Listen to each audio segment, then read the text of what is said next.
Assalamualaikum warahmatullahi wabarakatuh. Perkenalkan nama saya Cinta Yuliani dari Prodi Ilmu Kelautan dengan NIM 2006056034.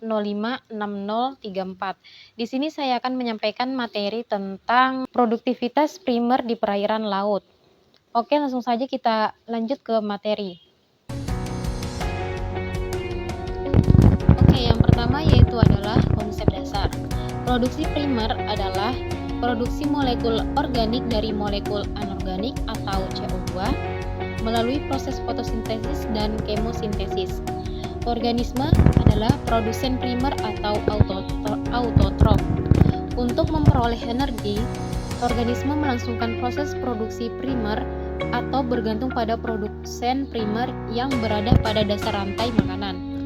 Pada ekosistem laut, yaitu kelompok fotosintesis dominan atau alga dan kelompok kemosintesis dominan bakteri.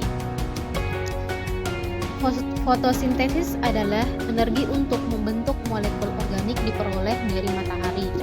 Terbatas pada air permukaan dan zona intertidal sampai kedalaman 200 m. Kemosintesis adalah memanfaatkan oksidasi molekul anorganik seperti gas hidrogen sulfida, atau metana sebagai sumber energi. Produksi primer adalah jumlah total karbon atau C dalam gram yang dikonversi menjadi materi organik dan dalam luasan 1 meter persegi per tahun. Faktor yang membatasi pertumbuhan dan dapat menurunkan produksi primer termasuk yaitu radiasi matahari dan nutrien sebagai faktor utama, serta upwelling, turbulensi, intensitas grazing, dan turbiditas sebagai faktor sekunder. Hanya 0,1 sampai 0,2% radiasi matahari digunakan untuk fotosintesis dan disimpan sebagai energi dalam senyawa organik. Produktivitas sangat bervariasi pada bagian laut yang berbeda sebagai respon terhadap ketersediaan nutrien dan cahaya matahari. Di daerah tropis dan subtropis, cahaya matahari melimpah tapi menyebabkan termoklin tajam yang membatasi upwelling nutrien. Produktivitas bisa rendah akibat produktivitas tinggi dapat menjadi secara lokal di daerah pesisir dan di terumbu karang. Di daerah temperata, produktivitas menunjukkan pola musiman. Air di kutub kaya akan nutrien sepanjang tahun, tapi produktivitas hanya tinggi pada musim panas ketika cahaya berlimpah. Klasifikasi organisme fotosintesis pada habitat laut. Berdasarkan distribusi dan struktur fisik, rumput laut atau alga berukuran besar dan menempel pada dasar, yaitu padang lamun, mangrove, fitoplankton, dan simbiosis alga dan hewan. Rumput laut atau sweets, alga atau ganggang marin multiseluler, mist atau krill atau makrostetik merupakan organisme bentik terbesar. Alga merah, alga hijau, alga coklat menempel pada substrat terbatas pada zona intertidal dan perairan pesisir dangkal substrat terbatu. Termasuk paling produktif, mist hutan kelp di Samudra Hindia 2000 gram Celcius, herbivori rendah 90% produksi terdekomposisi.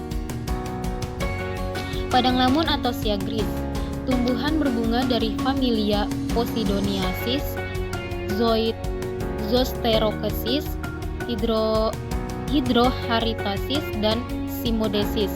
Perairan pesisir yang dangkal dan tenang menyerupai padang rumput di bawah air. Memanfaatkan nutrien dalam substrat tidak terbatas oleh nutrien dalam air. Hutan bakau atau mangrove. Habitat pesisir tropis dan subtropis adalah terlindungi dari ombak besar dengan substrat berupa sedimen berlumpur yang kaya materi organik. Tumbuhan Rhizoporaceae, fiksasi rata-rata 900 gram Celcius. Produktivitas kotor atau gross productivity bervariasi secara spasial pada permukaan bumi. Produktivitas tertinggi secara umum yaitu perairan dangkal di tepian benua, sepanjang terumbu karang, cahaya, suhu nutrien berlimpah. Daerah aliran upwelling di mana N dan P dibawa ke permukaan. Produktivitas rendah secara umum, wilayah gurun dan kering yang kurang air tapi suhu tinggi, lautan terbuka yang miskin nutrien dan cahaya, matahari hanya di sekitar permukaan. Produktivitas bersih atau net productivity. Sebagian GPP digunakan organisme untuk tetap hidup, tumbuh, dan bereproduksi. Sisanya adalah NPP atau Net Primary Productivity.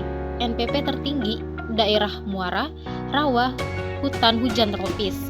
NPP terendah yaitu laut lepas, tundra, dan gurun. Laut lepas memiliki NPP rendah, tapi karena luasnya maka NPP total laut lebih tinggi dari tempat lain. Bagaimana mengukur produktivitas fitoplankton? Dari menghitung sel sampai dengan observasi satelit. Yang pertama, metode botol gelap dan terang. Dan yang kedua, pengukuran unsur terlarut.